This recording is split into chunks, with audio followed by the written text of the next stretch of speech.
সন্তানের আকিকা না দিলে বাবা মার উপরে তিনটি বিপদ চলে আসবে, মারাত্মক তিনটি বিপদ চলে আসবে তাদের লাইফে যদি সন্তানের আকিকা কোনো বাবা মা না দেয়। বর্তমান সমাজে অনেক বাবা মা এমন আছে যারা সন্তানের আকিকা দিতে চায় না। হ্যাঁ, যদি কারো টাকা পয়সার সমস্যা থাকে সেটা ভিন্ন বিষয়, আর এই আকিকা দেওয়া এটা ফরজও নয়, ওয়াজিবও নয়, এটা হচ্ছে সুন্নাত।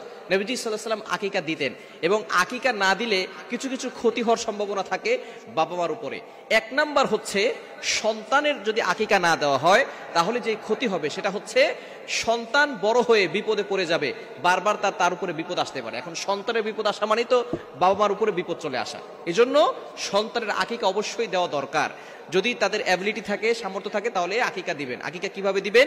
নবীজি সাল্লাল্লাহু আলাইহি ওয়াসাল্লাম আকিকা দিতেন আনিল গোলামি শাতান, অর্থাৎ ছেলের জন্য 2টা বকরি, এবং ওয়ানিল জারিয়াতি শাতুন, এবং মেয়ের জন্য, কন্যা সন্তানের জন্য 1টা। এখন এখানে ছেলের জন্য 2টা কেন আর মেয়ের জন্য 1টা কেন? এটা এই জন্য, ছেলেরা বাহিরে থাকে বেশি, তাদের বিপদ আপদ বেশি হতে পারে, এই জন্য ছেলেদের জন্য আকিকা করতে হয় 2টা। আর মেয়েরা যেহেতু ঘরে থাকে, বিপদ আপদ কম থাকে, এই জন্য তাদের জন্য আকিকা দিতে হয় 1টা।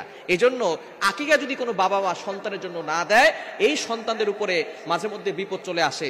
সন্তান অসুস্থ হয়, বড় হওয়ার পরে রোড ঘাটে চলাফেরা করে, অনেক সময় অ্যাক্সিডেন্টের সমস্যা থাকতে পারে, বিভিন্ন ধরনের বিপদ তাদের ভিতরে চলে আসতে পারে। এজন্য অবশ্যই যাদের অ্যাবিলিটি আছে সন্তানের জন্য আকিকা দিয়ে দিবেন।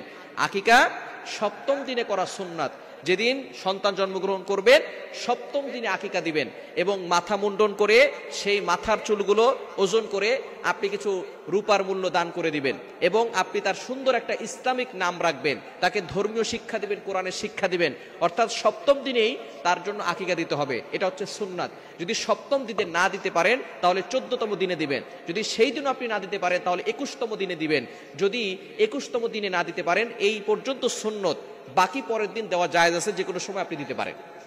তবে সুন্নাহ নিয়ম হচ্ছে আপনি 7 নম্বর দিনে অথবা 14 নম্বর দিনে অথবা 21 নম্বর দিনে আপনি সন্তানের জন্য আকিকা করবেন। ছেলের জন্য 2টা বকরি এবং মেয়ের জন্য 1টা বকরি আকিকা করবেন। 1 নাম্বার বাবা মার জন্য যে বিপদ হবে সেটা হচ্ছে সন্তানের উপর থেকে কখনো বিপদ আপদ কাটবে না। 2 নাম্বার, কোনো বাবা মা যদি সন্তানের আকিকা না দেয় তাহলে সেই বাবা মা পরবর্তী সময় সন্তান যখন বড় হবে, সন্তান পিতামাতার দায়িত্ব পালন করবে না। ভালো করে শুনে রাখেন, যে সমস্ত বাবা মা সন্তানের আকিকা দিচ্ছেন না, টাকা পয়সা থাকার পরেও আপনি আপনার দায়িত্ব পালন করেন নাই, এজন্য সন্তান বড় হওয়ার পরে সন্তানও তাদের দায়িত্ব পালন করবে না। সন্তান পিতামাতার বাধ্য হবে না, সন্তান পিতামাতার কথা শুনবে না। অনেকে আমাদের কাছে ফোন দিয়ে বলে, হুজুর আমার সন্তান আমার কথা শোনে না, আমার ছেলে আমার কথা শোনে না, আমার মেয়ে আমার কথা শোনে না। সন্তান জন্মগ্রহণ করার পরে আপনি তার আকিকা দেন নাই, তার দায়িত্ব পালন করেন নাই, এজন্য সন্তান বড় হয়েও আপনাদের দায়িত্ব পালন করছে না। এজন্য অবশ্যই 2য় নাম্বার বিপদ হচ্ছে সন্তান পিতামাতার বাধ্য হবে না। এবং 3 নাম্বার সেটা হচ্ছে সন্তান পিতামাতার ব্যাপারে কিয়ামতের ময়দানে শাফায়াত করবে না। অর্থাৎ তারা বলবে যে আমার বাবা মা আমাদের জন্য আকিকা করেন নাই, সুতরাং আমরা আমাদের বাবা মার ব্যাপারে শাফায়াত করব না। এজন্য এই বিষয়ে সতর্ক থাকতে হবে। সন্তানের জন্য আপনার অ্যাবিলিটি অনুযায়ী আকিকা করবেন। ছেলে হলে 2টা ছাগল, আর মেয়ে হলে 1টা ছাগল দিয়ে আকিকা করার চেষ্টা করবেন। হ্যাঁ, যদি কারো টাকা পয়সা না থাকে তাহলে নিজের প্রতি ফরজ করে নেবেন না, ঋণ করে তারপরে এটা করবেন না। অবশ্যই নবীজি সাল্লাল্লাহু আলাইহি ওয়াসাল্লাম এটা করেছেন, এটা হচ্ছে আমাদের জন্য সুন্নাত।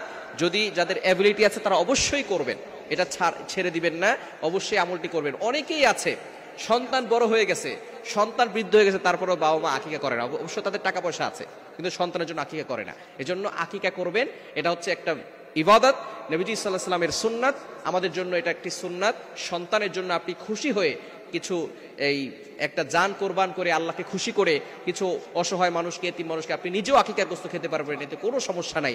এজন্য সন্তানের জন্য আকিকা করবেন। আল্লাহ পাক রব্বুল আলামিন সন্তান থেকে বিপদ আপদ দূর করবেন, সন্তান পিতামাতার বাধ্য হবে এবং কিয়ামতের ময়দানে শাফাআত করবে। আল্লাহ তাআলা আমাদের সকলকে সঠিক বুঝ দান করে।